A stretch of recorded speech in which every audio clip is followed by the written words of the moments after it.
Olá, alunos, tudo bem? Professor Raul de Biologia para o nosso encontro de aprofundamento. Hoje nós vamos tratar de um assunto muito interessante que eu particularmente gosto muito, acho muito curioso e legal, que são a relação dos transposons e o surgimento dos vírus, beleza? Em primeiro lugar, transposon é um assunto muito legal, tá? É uma coisa muito doida assim que acontece. Muita gente nem imagina que isso esteja acontecendo no nosso DNA o tempo inteiro. E a sua relação com os vírus, então, fica perfeito. Beleza? Vamos lá então, galera. O que vem a ser um transposon? Olha só que legal e que louco. Transposons são sequências saltantes do DNA. Como assim?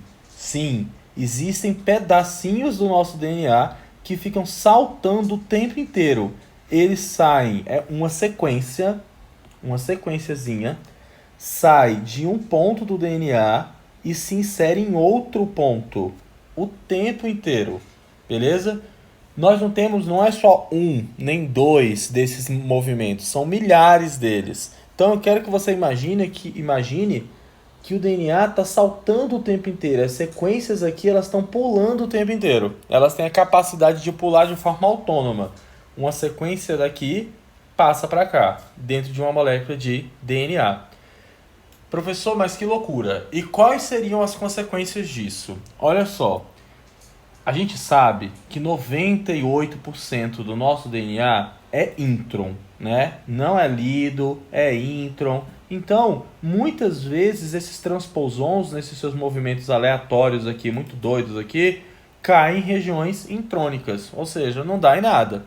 Só que quando eles saltam e esse salto acomete uma sequência que é lida, a gente vai ter o silenciamento desse gene. Se cair em um promotor, eu silencio o gene, nem vai ser lido. Se cair no meio da sequência, isso é uma mutação. Galera, mutação não é mudança. Vou falar aqui para vocês uma coisa muito importante aqui, ó. Não é apenas a mudança da base. Beleza. Se eu mudei a base, por exemplo, aqui eu tenho uma adenina, bem aqui, ó. Aqui eu tenho uma adenina e eu coloco no lugar dela, fazer uma mutação aqui bem nítida. No lugar dela, eu taco uma timina, isso é uma mutação, não é? Sim, é uma mutação. Conceito perfeito. Mudou um nucleotídeo, mutação. Só que se eu mudo, na verdade, a sequência, mesmo que eu não troque o nucleotídeo por outro, isso é mutação também. Então, por exemplo, se aqui eu tenho A, A, T, C e um transposon muito doido vem aqui e acrescenta A, T, C, C, G e a sequência continua como era antes, A, T, C, A, eu não troquei uma base aqui por outra. Eu acrescentei uma sequência nova. Mas a sequência mudou? A sequência mudou? Mudou. Se a sequência mudou, o transposon provocou também mutações. Beleza? Então olha só. Eles são transposons, sequências autônomas e saltantes do DNA que podem levar ao sequenciamento, ao silenciamento de genes ativos e que provocam mutações. Beleza? Agora, se essa mutação vai ser uma mutação que vai resultar em alguma coisa ou não, aí depende. Caiu na região intrônica, não vai dar em nada. Caiu no gene ativo, aí vai dar em alguma coisa. Beleza? Dá-se uma sensação de que risco que a gente está correndo, né? E é o tempo inteiro, galera. E é muita. É muito. Tipo assim, é transposon demais. Então, olha só. Como é a estrutura básica de um transposon? Como ele é um gene, o transposon ele é um gene, ele também vai ter um promotor. Só que uma coisa muito importante, galera, é que ele tem essas sequências que a gente chama de sequências flanqueadoras, que indicam onde que o transposon começa e onde que o transposon termina. Beleza? A gente vai ver já já para que isso serve. Esse promotor vai dizer para RNA polimerase fazer o RNA mensageiro dessa proteína aqui, ó, importantíssima. Essa enzima que o próprio transposon carrega nele, a transposase.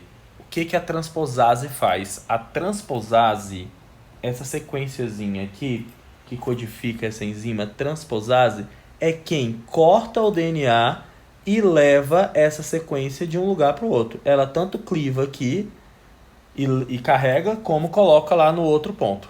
Beleza? Eita, olha só. Começaram já a perceber que o transposon é uma sequência de DNA que tem uma certa autonomia. Ele carrega a transposase que vai levá-lo de um canto do DNA para o outro. Já está sentindo as emoções aí, né? Do nosso título. Transposons e vírus. Beleza? E o que vai guiar ela? Essa sequência flanqueadora aqui, ó. Onde é o início do transposon e onde é o final do transposon. Beleza? Vamos ver então como é que um transposon trabalha. Por exemplo, aqui eu tenho uma fita de DNA e aqui em laranja eu tenho um gene que é um transposon. Quando eu dou um zoom, eu observo o quê? Que esse gene está sendo transcrito. Podia até ter colocado de outra cor aqui, mas eu ponho agora. Um RNA mensageiro que vai ser traduzido e vai originar a transposase. Lembra dela? A transposase vem aqui, cliva nas regiões flanqueadoras aqui do meu transposon e insere ele em um outro ponto do DNA. Insere aqui. E ele mal chega, já pula para cá. Mal chega, pula para cá. E fica saltando assim. Perigoso. Beleza? Galera, aí você pensa, quando a gente descobriu isso, qual é a importância disso? Onde que a gente pode utilizar isso ao nosso favor? Sabe para que a gente utiliza transposon? A gente pega um gene de interesse, coloca no meio de um transposon e eu tenho um serviço de entrega gênica. Isso é muito comum de fazer.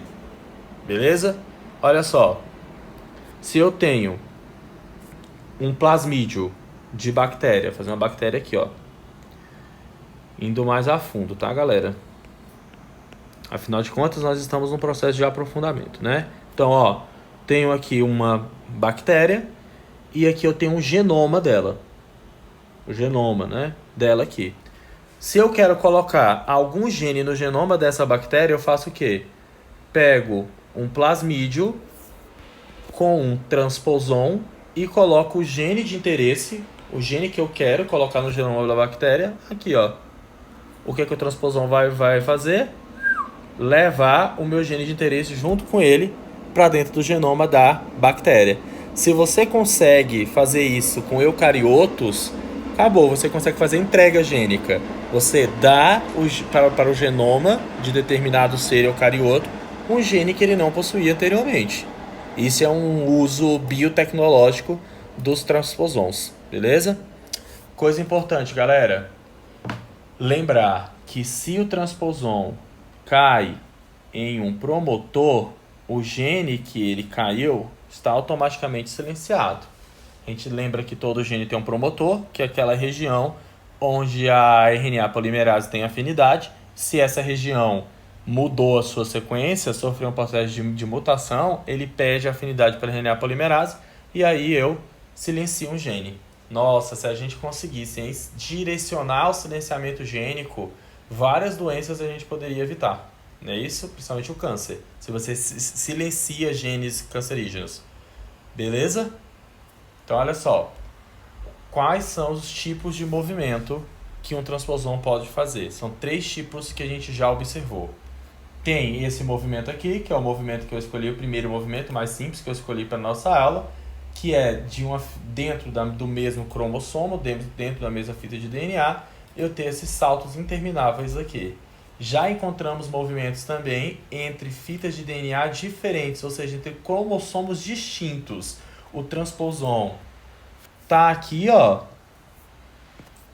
Tá aqui e salta para cá e volta para cá e fica nessa.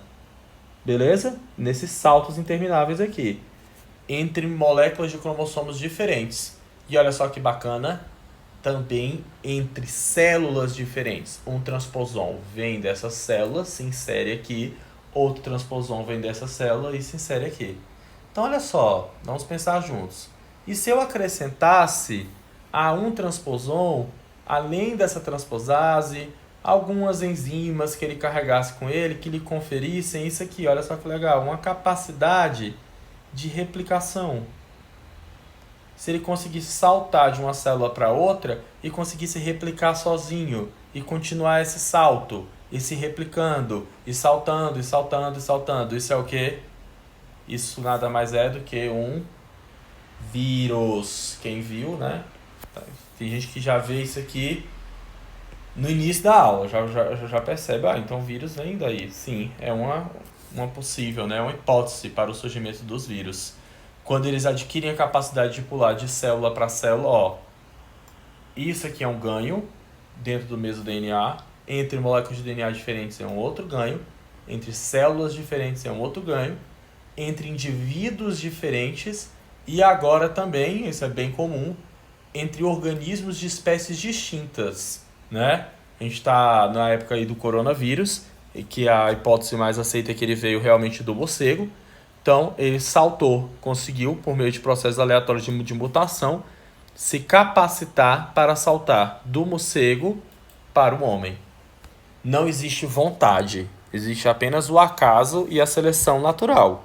As mutações ocorrem, isso capacita os transposons, isso capacita os vírus e eles vão ganhando essa capacidade de movimentação cada vez mais intensa. Beleza? Então, galera, por hoje é só. Espero que vocês tenham gostado. Continue os estudos de vocês, que toda dedicação vai valer a pena. Beleza? Até a próxima. Valeu!